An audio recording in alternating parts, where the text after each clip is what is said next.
እሺ ተመልካቾች እንዴት ናችሁ? የ2025 የኢትዮጵያ ብሔራዊ ባንክ የኦዲት ሪፖርት ወጥቷል እና የኤምኤስኢ ኦዲት ሰርቪስ የሚባለው ተቋም ያጠናው ነው እና ወጥቷል። አብዛኛው መነጋገሪያ የሆነው የሪፖርቱ ላይ ከ428 ቢሊዮን ብር በላይ ኪሳራ እንዳጋጠመው የሚያሳይ ነው ብሔራዊ ባንኩ እና የሪፖርቱን ዋና ዋና ሀሳቦች በተወሰነ መልኩ እንድናወራባቸው ፈልጌያለሁ እና ያለበትን ኪሳራ እንዴት ሊመልስ ይችላል የሚልም የተወሰነ ሀሳብ ደግሞ ይሄ ኪሳራ ምን አይነት ተጽዕኖ ሊያመጣ ይችላል የሚለውንም ግን ደግሞ በጠንካራ የሚታዩም የተወሰኑ ሀሳቦች አሉት ብዬ አስባለሁ። እኔ ፐርፎርማንሱ ላይ እንግዲህ አምና ታስታውሳላችሁ የኢትዮጵያ ብሔራዊ ባንክ 10.5 ቢሊዮን ብር ከሰረ ብሎ በጣም ብዙ ዜና ሲወጣ ነበር እና እንደ ኪሳራ አይቆጠርም የሚል ሀሳብ ሲነሳበት ነበርና ታስታውሳላችሁ። አሁን 428 ቢሊዮን ደርሷል ነው የሚለው የኪሳራ መጠኑ። ምክንያቱም ያው ባንክ ነው፣ የኢኮኖሚ ሪፎርም አድርጓል። ባንክ መሆኑ መርሳት አያስፈልግም። የሚገዛ የሚሸጥ ነው እኮ ለዛው ፋይናንስ፣ ወርቅ፣ የውጭ ምንዛሬ፣ ሌሎቹ የሚገዛና የሚሸጥ ነው። ስለዚህ እንደ ባንክ ከለውጡ ጋር ተከትሎ ኪሳራ ኤክስፔክት የሚደረግ ነው። አምና እንኳን 2004 ላይ ሲጠናቀቅ 10.5 ቢሊዮን ነበር የከሰረው። ሪፎርሙ የዛን ጊዜ ገና 6 ወሩ ነበረ።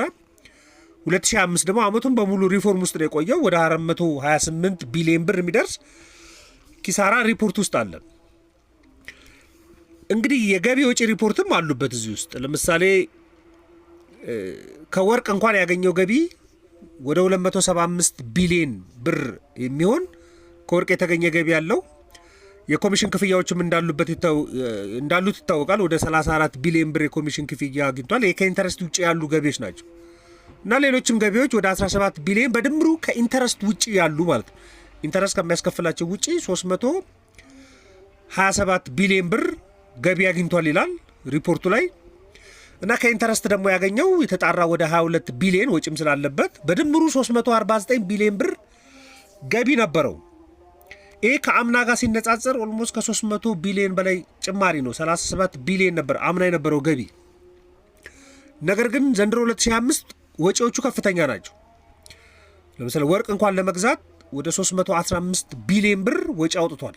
አምና ይህንን ያወጣው 6.9 ቢሊዮን ነው እና በኋላ አንዳንድ ሀሳቦች ልናወራበት እንችላለን። የሪፎርም ጉዳይ ስላለ ወርቅን ተመርኩዞ ማለት ነው እና እንግዲህ የውጭ ምንዛሬ ልዩነቱ ወደ 445 ቢሊዮን ብር ልዩነት ነው የፈጠረበት። አምና ይሄ 338 ቢሊዮን የነበረ ነው እና በድምሩ ኪሳራውን ወደ 428 ቢሊዮን ያደርሰዋል። አምና 10.5 ቢሊዮን የነበረ ኪሳራ ማለት ነው። ካዛንችስ አላረጀችም፣ እንደ አዲስ ተዋበች እንጂ። እንደሚታወቀው ካዛንችስ የብዙ ዓለም አቀፍ ተቋማት መገኛ ነች። በሀገራችን የሪል ስቴት ልማት ዘርፍ ፈርቀዳጅ የሆነውና የካበተ ልምድ ያለው አያት ሪል ስቴት በካዛንችስ አዲስ መንደር በጥራት በመገንባት ላይ ነው። እጅግ ውብ በሆነ እይታ ካዛንችስን እየቃኙ ሕይወቶን የሚያድሱበት የመኖሪያ መንደር ከ600 ሺህ ብር ጀምሮ እስከ 20% ቅናሽ የተደረገባቸውን ቤቶች በ15% ቅድመ ክፍያ በኢትዮጵያ ብር ተዋውለው የቤት ባለቤት ይሁኑ። በካሬ ከ89 ሺህ ብር ጀምሮ ከባለ 1 እስከ ባለ 4 መኝታ ቤቶች ከተጨማሪ የሰራተኛ ክፍል ጋር። በተጨማሪም በሲኤምሲና በአያት ያለቁ ቤቶችንና የንግድ ሱቆችን ይዘንላችሁ መጥተናል። ልብ ይበሉ፣ ክፍያው እስኪጠናቀቅ ጭማሪም ሆነ ወለድ የለውም። ለተጨማሪ መረጃና ለመመዝገብ ከታች ባሉ ስልኮች ይደውሉልን። አያት ሪል ስቴት። እንግዲህ የሪፎርሙ ባለቤት ነው ብሔራዊ ባንክ በዋናነት እና ከፍተኛ ሪዘርቭ የሚያስቀምጥ ነው። ደግሞ ብዙ የመመሪያ ለውጦችም ሲያደርግ ነበር። ስለዚህ እንደ ማንኛውም ተቋም የገንዘብ ንክኪ ከገንዘብ ጋር ያሉ ጉዳዮች ኪሳራ ያው የሚጠበቅ ነው እና ከፍተኛ ዕዳዎች አሉበት። በውጭ ምንዛሬ የተያዙ ዕዳ የጠቅላላ የኢትዮጵያ ዕዳ ማለት በብሔራዊ ባንክ ጋር ሄዶ የሚመዘገብ ዕዳ ነው እና በ57 ብር ጊዜ የሰበሰባቸው ዕዳዎች አሁን 150 እና በደረሰ ብር ጊዜ የሚከፈሉ ስለሚሆኑ ምክንያቱም ከገበያ እየሰበሰበ ስለሆነ ዕዳዎቹን ሊከፍል የሚችለው እሱ ብቻውን በጣም ከፍተኛ ዕዳ እጁ ላይ እንዲኖር አድርጓል። በአንዴ ነው በቃ 57 ብር ጊዜ የነበረ የውጭ ምንዛሬ ተገዝቶ ይከፈል የነበረው 150 ብር ሲደርስ ዕዳ እጥፍ ነው የሚሆነው። ከሁለት እጥፍ 3 እጥፍ ነው የሚሆነው በአንዴ ማለት ነው እጅ ላይ ያለ። ስለዚህ በጠቅላላ ኦፕሬሽናል ዕዳው ወደ ኪሳራው 428 ቢሊዮን እንደደረሰ ነው የሚያሳየው። እንግዲህ በዋናነት እንግዲህ ለአቡዳቢ ፈንድ እንኳን ወደ 2 ቢሊዮን የሚደርስ ነው። የሳውዲም ተጨምሮ ያሉ ዕዳዎች ናቸው ከፍተኛ ዕዳ እንዲኖርበት ያደረገው። እሱ ብቻ ሳይሆን ሪፎርምን ተከትሎ ደግሞ የሰራቸው ስራዎች አሉ። ቤዚክሊ በተለይ የወርቅ ክምችትን ለማሳደግ ወርቅ ከኮንትሮባንድ እንዳይወጣ ለማድረግ ስለዚህ እና የወርቅ አምራቾችንና አቅራቢዎችን ለማበረታታት እንዳውም ከዓለም አቀፍ ገበያው እኩል የሆነ እንዳውም አንዳንዴ እስከ 15 ከመቶ ከፍ ያለ ዋጋ ያወጣ ወርቅ ይቀበል ነበር እና እንዳውም ምን ይባል ነበር ኮንትሮባንድ ከውጭ ወርቅ እየገባ እዚህ ሀገር ውስጥ እንደተመረተ ለብሔራዊ ባንክ ይቀርባል የሚል አንዳንድ የሚናፈሱ ወሬዎችም ነበሩ። ምክንያቱም ከዱባይ በላይ እዚህ ውድ የሚሆን ከሆነ ከዱባይ አምቶ እዚህ መሸጥ ያዋጣል እንደሚባል ሳቦታጅ ቁጠሩት። ስለዚህ ይሄ ኮንትሮባንድ የሚወጣውን ወርቅ ለማዳን ጥረት ሲያደርግ በነበረው ጊዜ ነው እና እሱ ብቻውን ከፍተኛ ክፍተት እንደፈጠረበት ነው ሪፖርቱ ላይ የሚያሳየው። በዚህ ምክንያት ብቻ ወደ 57 ቢሊዮን ብር ኪሳራ አለበት። እነዚህ ቁጥሮች ነገ ዕዳ የሚሆኑ ናቸው፣ የሚከፈሉ ናቸው ማለት ነው። አሁን ላይ ቁጥር ናቸው፣ አንዳንዶቹ ግን መከፈል ያለባቸው ዕዳዎች ናቸው። ለምሳሌ በ57 ብር ጊዜ የነበረ ዕዳ አሁን በ150 ብር ጊዜ የሚከፈል ከሆነ በቁጥር ደረጃ ያለ ዕዳ ነው።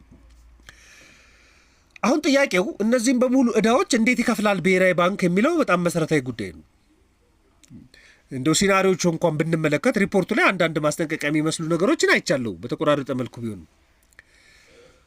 የመጀመሪያው ምንድነው? ምናልባት ከክምችቱ ሊከፍል ይችላል፣ ግን ከክምችቱ ለማለት ትንሽ ያስቸግራል። ከአምና ጀምሮ በውጭ ምንዛሬ ሰበብ አምና 10.5 ቢሊዮን ዘንድሮ 428 ቢሊዮን።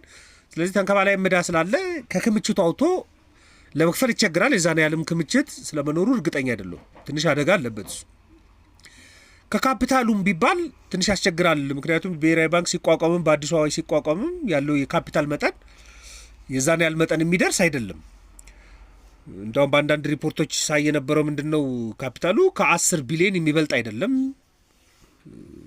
ስለዚህ ካለው ላይ ብድግ አድርጎ ሊከፍል አይችልም። ከሪዘርቭ ላይ ደግሞ ብር አትሞም ሊከፍል አይችልም። ይሄ አደገኛ የሚባለው አማራጭ ነው። ያሉበትን ዕዳዎች ብር እያተመ ውጭ ምንዛሬ እየገዛ ዕዳዎቹን እየከፈለ ሊዘልቅ አይችልም።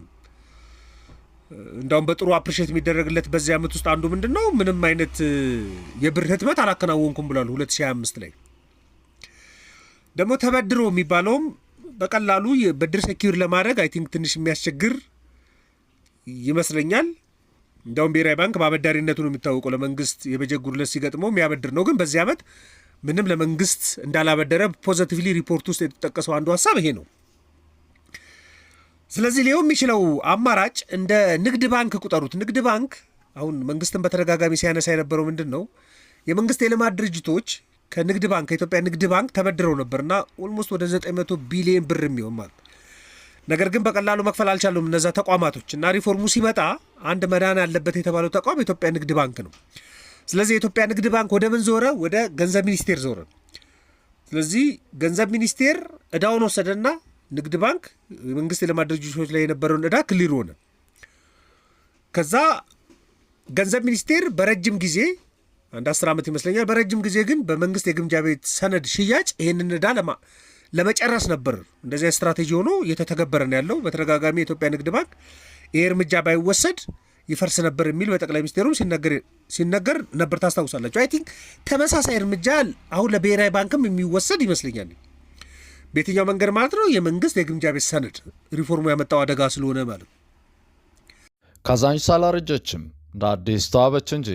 እንደሚታወቀው ካዛንቺስ የብዙ ዓለም አቀፍ ተቋማት መገኛ ነች። በሀገራችን የሪል ስቴት ልማት ዘርፍ ፈርቀዳጅ የሆነውና የካበተ ልምድ ያለው አያት ሪል ስቴት በካዛንቺስ አዲስ መንደር በጥራት በመገንባት ላይ ነው።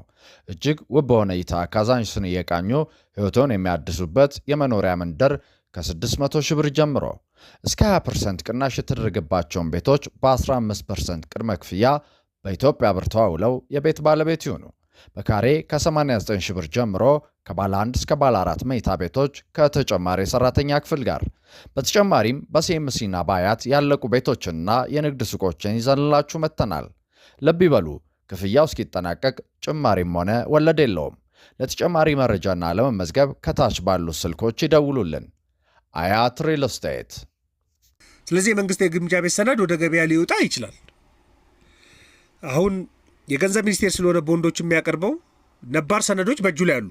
አሁን እስከ ማርች 18 2026 ድረስ የሚሸጥ ወደ 288 ቢሊዮን ብር የሚያክል የመንግስት የግምጃ ቤት ሰነድ ኢሹ አድርጓል። በባለፈው አሳውቆ ነበር። የ28 ቀንም እስከ 364 ቀናቶች ድረስ አሉት። ስለዚህ ተጨማሪ የመንግስት የግምጃ ቤት ሰነድ ለሽያጭ ሊያወጣ ይችላል። አይ ቲንክ አማራጭ የሚሆነው እሱ ነው። ምናልባት ደግሞ ብሔራዊ ባንክ ያከማቸውንም ወርቅ ለገበያ በማውጣት እዳውን ሊያቃልል ይችላል። ምናልባት ያከማቸውም የውጭ ምንዛሬ ሪዘርቭ የሚኖረው ከሆነ እሱን ወደ ገበያ በማውጣት እዳውን ሊያቃልል ይችላል። ኤክስፔክት የሚደረግ ነው ብዬ ነው እኔ የማስበው። ይሄ ሁኔታ ያው ምን አይነት ፈተናዎች ይኖሩበታል የሚባል ከሆነ እንግዲህ ባንኩ ብሔራዊ ባንክ ገንዘብም የኢትዮጵያ ብርም መያዝ አለበት፣ ደግሞ ዶላርም መያዝ አለበት። ምክንያቱም ለብዙ ነገር ነው የሚገለግልበት። ዋጋነትን ለማቃለል ይጠቀምበታል፣ ገበያ ለማረጋጋት ይጠቀምበታል። ስለዚህ የብር አቅርቦት ለማገዝ ባንኮችን ለማገዝ ለአጭር ጊዜ ብድርም እያቀረበ ለማጠናከር ሊጠቀም ይችላል። የውጭ ምንዛሬው ለባንኮቹም ይፈልገዋል፣ ለገበያውም ይፈልገዋል። ስለዚህ ብርም ሊኖረው ይገባል፣ የውጭ ምንዛሬም ሊኖረው ይገባል። ይሄንን ማግኘት የማይችል ከሆነ እንዲቸገር ሊያደርገው ይችላል። እንግዲህ የመንግስት የግምጃ ቤት ሰነድም በከፍተኛ ዋጋ ነው የሚቀርበው። ኢንትረስት ሬቱ ጥሩ ነው፣ ከ17 ከመቶ በላይ ነው። በተለይ አሁን ደግሞ የረጃጅም ጊዜ የመንግስት የግምጃ ቤት ሰነድ ፍላጎት እንዳለ የሚያሳይ ሪፖርት ተመልክቻለሁ። በፊት የአጫጭር ጊዜ የ28 ቀናቶች ላይ ነበር ትኩረት። አሁን እስከ 364 ረጃጅምም የመንግስት የግምጃ ቤት ሰነዶችን የመግዛት ፍላጎት አለ፣ ከ17 ከመቶ በላይ ኢንትረስት ሬት። ስለዚህ ብዙ የመንግስት የግምጃ ቤት ሰነድ በጣም ግዙፍ የሚቀርብ ከሆነ ምናልባት ገንዘብ ከገበያ ላይ የመሰብሰብ እድሉ ከፍተኛ ነው የሚሆነው። እሱ ደግሞ ገበያው ላይ አሁን ያለውን የብር እጥረት ተጨማሪ የብር እጥረት ሊፈጥርበት ይችላል። ስትራቴጂካል የሆነ አሁን የመንግስት ድጋፍ ነው የፈልገው ብሔራዊ ባንክ ብዬ ነው እኔ የማስበው።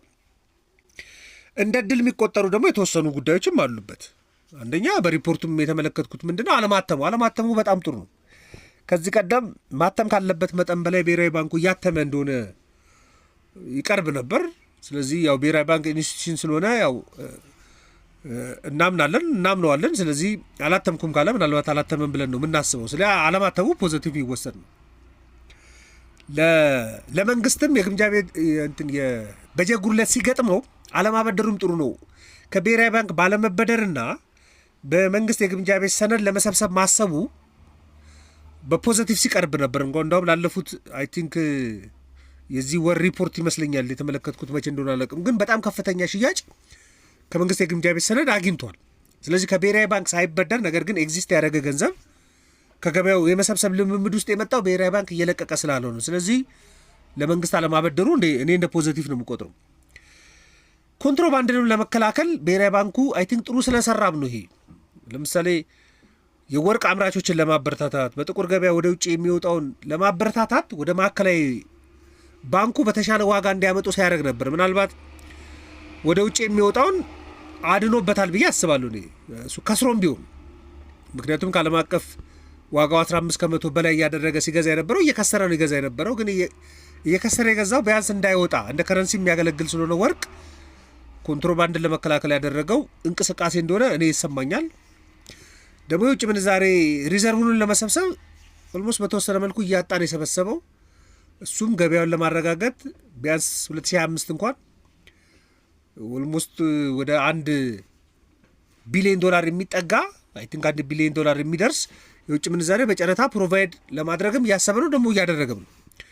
ስለዚህ ይሄም በሙሉ ኮስት እያደረገ ስለሆነ ኢኮኖሚ ላይ ያለው ያው ትልቅ ነው። የኪሳራው መጠን $428 ቢሊዮን ብር በጣም ትልቅ ነው። ከአምና አንጻር ሲታይ ኦልሞስት ከ400 ቢሊዮን በላይ ጭማሪ ማለት ነው። ስለዚህ ኤክስፔክት የሚደረግም ቢሆን ግን በጣም ትልቅ ቁጥር ስለሆነ እነዚህን የመንግስት ስትራቴጂካል እርምጃዎች ወስዶ ራሱን ሊያድን ይችላል ብዬ አስባለሁ።